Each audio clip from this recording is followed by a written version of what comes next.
and thank you all for being here. My name is MIRCA, that's M-Y-R-K-A, and I am a proud member of MIRAC, the Minnesota Immigrant Rights Action Committee.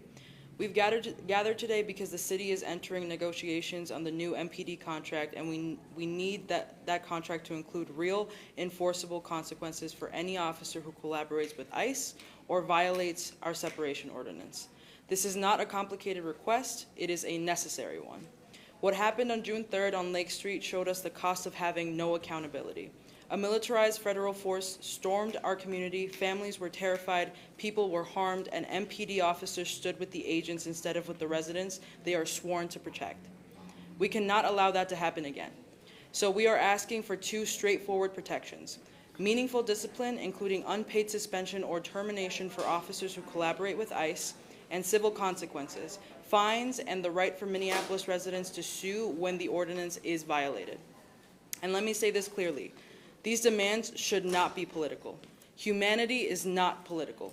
Protecting children, protecting families, protecting the people who help our communities thrive, this should be instinctive. It should be second nature. No person deserves to face violence, terror, or dehumanization at the hands of the government. We must take action now to shield our neighbors and to safeguard ourselves, because when federal forces come into a city with no oversight and no accountability, everyone is placed in the crossfire. This is not a fight about left or right, it is a stand for what is right. 2,300 Minneapolis residents have already endorsed these protections. Our community is speaking with one voice, and we hope our leaders will meet this moment with courage. Thank you again for being here. We look forward to hearing you speak on the issue and to working together to protect our communities and uphold our shared humanity. Our next speaker is going to be Council Member for Ward 2, Robin Wonsley. Robin has been a fierce voice for police accountability and for a sanctuary city in helping support these efforts throughout her entire time here. And because of her very vocal and outstanding support for immigrant communities, she won sweepingly the re-election this last year. So please welcome Robin. Good afternoon, everyone. I'm Councilmember Robin Wonsley, and I represent Ward 2 on the Minneapolis City Council. I also serve as the chair of the Administration and Enterprise Oversight Committee. First, I just want to say that I stand with our residents, I stand with our immigrant neighbors who are demanding of the city to update what we have found out to be a 20-year outdated separation ordinance that is supposed to set the guardrails in place for how we as city leaders and as a city overall protect some of our most vulnerable neighbors, such as our immigrant communities, which is very timely and very much needed when we're seeing Trump and his administration waging an all-out attack on these very residents. So I absolutely stand with my council members, Chavez, as well as the other co-authors who are championing that effort to strengthen that ordinance, and that language will be coming forward in the coming weeks, and I know they'll share a little bit more about that. But what I'm here to speak on is the police contract piece, which is one of the demands that MIRAC is asking for in terms of we need to codify discipline actions or consequences in the police contract when officers are found to have violated our separation ordinance. And as of now, that currently does not stand. And I've spent the past 2 years working with my colleagues to figure out how we're bringing forward a police contract that actually does center accountability in the wake of an administration that constantly, and I'm talking about our current mayoral administration, one that has constantly taken accountability out of our contract process and have deferred that to the Minnesota Department of Human Rights, have deferred that to the Department of Justice, which we know that federal consent decree was dismissed just this past summer, and to actually bring those components into what is also a legally binding agreement, which is our police contract. So you have my support, absolutely, as we're working through the next iteration of the police contract negotiations. This is something that I'm going to be relaying to the Mayor Frye's administration, that we absolutely want to see this language be brought to the table in negotiations with the Police Federation, and for the city to do all that it can to integrate this language into the police contract. If we were able to pay $20 million for a contract just last year that all of the gains that we quote unquote got from it expires in December, that we need to be willing to also do what we can to actually enforce accountability issues such as disciplinary consequences when our officers are not protecting the rights of all of its residents, including our immigrant residents. So I absolutely stand with our community in this process of making sure our police contract actually represents the demands that they're bringing forward today. I already anticipate Mayor Fry is going to say that we can do this through our discipline matrix, our existing policies, and I will let you know he is absolutely right. Mayor Fry can actually codify these consequences today. And I asked him in January to do so. I asked the chief to do so in January, and they did not respond, and they declined to do so. So I look forward to actually pursuing a legally mandated response through the police contract to hold them to that commitment, to make sure they're holding officers accountable to protect our immigrant neighbors. So thank you all so much for having me here today. Thank you so much, Robin. Our next council member is a council member for Ward 1, Elliott Payne. Elliott is another one of our extremely strong council members that always comes to the defense of communities when it comes to police accountability and immigrant rights, and we are very honored that he's standing firm in support of real contract language that will hold the police accountable and make sure that the MPD officers can't shy away from accountability, as Robin has been stating. Thank you. Thank you. My name is Elliott Payne. I use he, him pronouns. I represent Ward 1. I'm also the council president. And I'm standing side by side today with MIRAC and our immigrant community to support a contract that really has consequences. And I think what we need to recognize right now is that we're not in a time of technocratic details. We are in a time when we are under assault by an authoritarian regime that has set aside due process and our constitutional protections to terrorize our community. And so we need to use all of the authority that we have at the local level to stand up against the federal administration that doesn't see the humanity in every one of our residents. And so I'm very proud to be here side by side with our community, with advocates, and making sure that MPD has consequences when they violate our separation ordinance, and they make this anything other than the most welcoming sanctuary city possible in the country. Thank you. Thank you so much, Councilmember Payne. Our final council member that'll be addressing us today is Councilmember for Ward 9, Jason Chavez. Jason Chavez has been relentless in his defense of the immigrant community. Being a representative of a huge ward with so many immigrants in the community is extremely important to have such a strong voice. Jason is actually one of the authors of the new separation ordinance that we are trying to strengthen. And it's extremely important that we make sure that we pass the separation ordinance this year, and I appreciate the efforts of the authors and of the council members supporting the new separation ordinance to get this passed this year. We know that the next year's council will not be as friendly to community members, vulnerable community members, and so we are excited to see them pass this year. Jason, come up. Thank you. Thanks so much. Hi, everyone. Jason Chavez, Ward 9 City Council member. I have the honor and privilege of representing Ward 9 on the Minneapolis City Council. I'm also the proud son of Mexican immigrants, which is something that I hold very dearly to my heart. I'm here today standing with MIRAC, our immigrant community members and allies, asking for a strong police union contract, a contract that has discipline for violations of the separation ordinance. I think we hear this rhetoric that less is more in the police union contract, which I call just not truthful. We know that a police union contract and language that codifies violations of a separation ordinance is something that we desperately need, because if we can add it to the police union contract, we know that there are going to be real consequences for violations of a separation ordinance, especially under a Trump administration that has been threatening our community members here in this city. So I want to at least start with that. So I think we can hold two truths at once. One, we need language codified in our police union contract. One, that is a line we will hold, or that I will hold. Two, we do need to update the discipline matrix right now, and we cannot wait any longer. I'm calling on the chief and on the mayor today to update the discipline matrix and make sure that there are real consequences for violations of a separation ordinance. You can make sure that the levels of discipline are in level D or E, but nothing lower than that. We need to make sure that a violation of a separation ordinance is at its highest, because we need to make sure that people that live in this city, especially our immigrant, our refugees, undocumented immigrants, know that any violation of this ordinance is going to have deep-seated consequences. So I just wanted to make sure that we are talking about that. We need language on the police union contract, and we need to update the discipline matrix. They're not competing with one another. We need the utmost respect for our community members right now. Yeah. Thank you so much, Councilmember Chavez. Our final speaker today is a community member who has been active around police accountability for, dare I say, decades.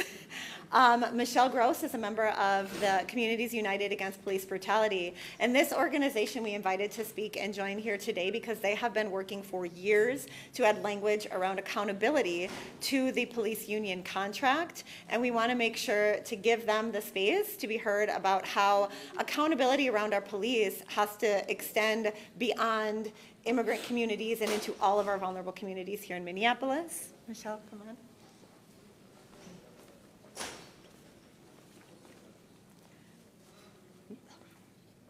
Just scroll down a little bit.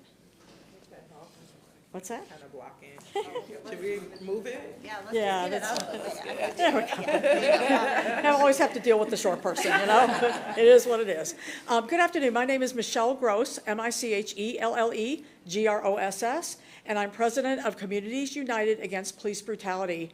For all of our 25 years of existence, we have worked to try to change the Police Federation contract.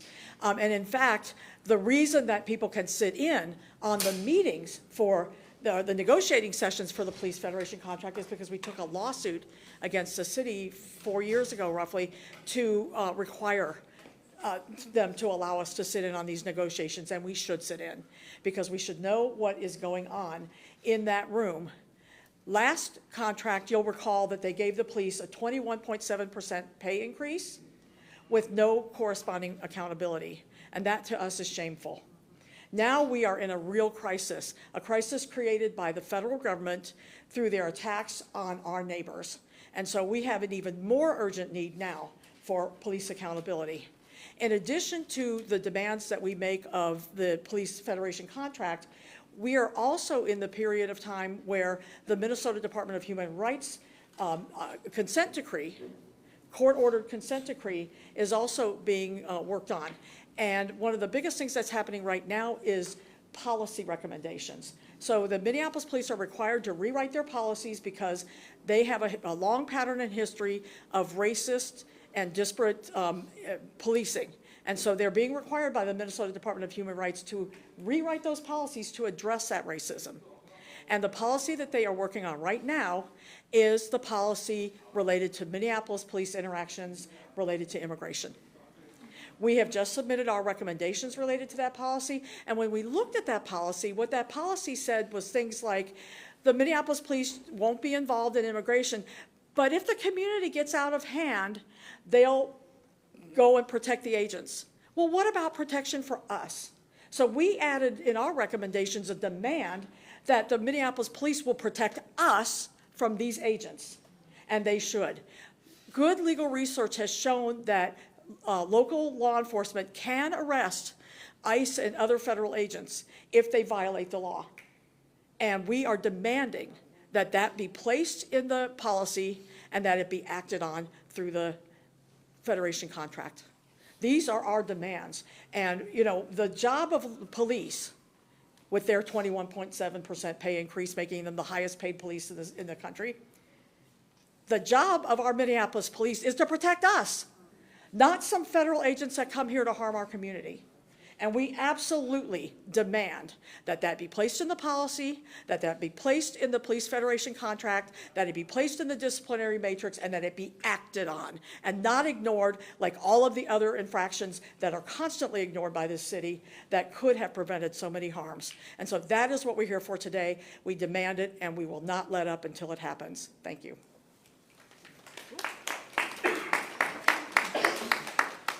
Okay, well, we'll go ahead and open it up for questions, but one issue that I do want to address kind of face on with the city of Minneapolis is that we understand that Mayor Fry won the re-election. And unfortunately, there's been this horrible rhetoric about how he thinks he's got some mandate, which like triggered my PTSD into the Trump has a mandate after the election thing. And I want it to be very clear, actually, that 60% of Minneapolis voters did not choose Fry as their first choice for mayor. And that is the key thing that we need to take away from the elections. Over half of Minneapolis voters actually are not satisfied with Fry.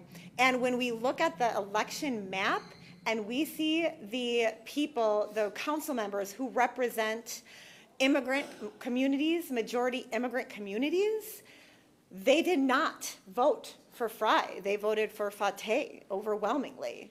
The council members who have been vocal in their support for immigrants and our oppressed nationality communities swept their elections. So MIRAC is going to continue to push to have a stronger separation ordinance and a stronger sanctuary city.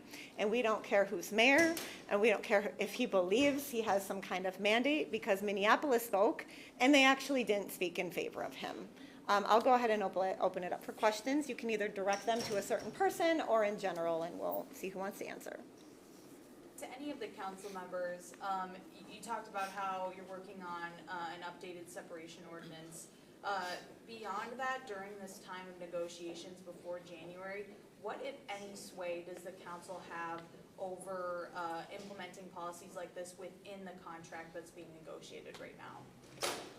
So just to give a little bit clarity about the police contract, the contract does expire in December, but negotiations can go well beyond that. So we're not on an urgent deadline, and as we saw even last contract cycle, we were operating with the expired contract while negotiations were still happening. So there is still opportunities to make it very clear, you know, to the administration. We want to see this as a proposal. In fact, in my committee, the Administration and Enterprise Oversight Committee, we've had now every quarter meetings with the Fry administration talking about our strategies and how we want to work together around strengthening the police contract. We have another meeting with them set, I believe I can share the accurate date, but early December. And this is absolutely something that we're going to be bringing forward to the table and ahead of that, so that they can actually take serious the time of how will we actually pursue this in ongoing negotiations.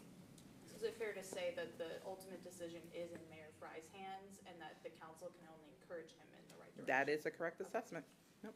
And we get to vote on the contract, so Okay. ultimately it's the mayor and council.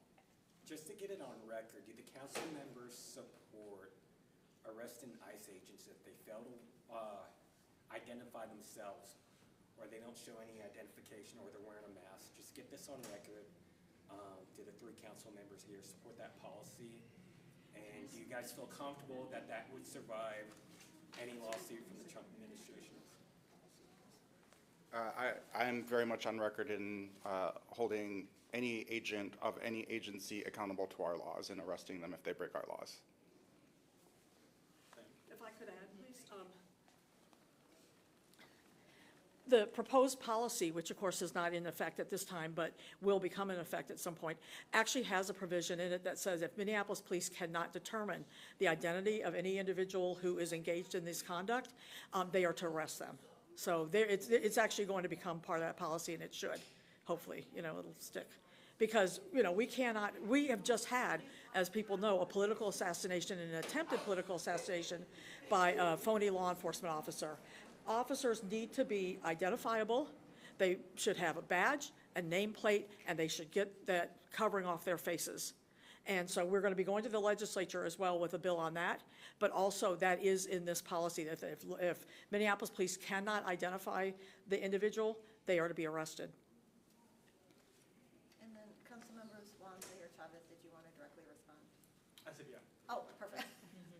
All right, well, any other questions? No? Okay, well, we want to thank everyone that came here today, that is going to spread the word about our demands and what we are trying to do with the police contract. Again, like efforts to hold police accountable in Minneapolis have been going on for years and decades in this city. After George Floyd was murdered, we all know that there was a huge investigation into why Minneapolis police need more accountability. And it was determined by our federal government that they need more accountability. So the demands that we're asking for are not unreasonable. We are simply stating that we believe police officers should be held accountable to the law. If they're allowed to arrest regular old residents for not following the law, why is it that they get to be above the law? So that is simply what we're asking. We don't think it's an unreasonable demand. We are very excited to have the support of our council members and look forward to continue to working with them on this in the future. And I'll just end by saying, when immigrants are under attack, what do? Stand up, fight back. Thank you.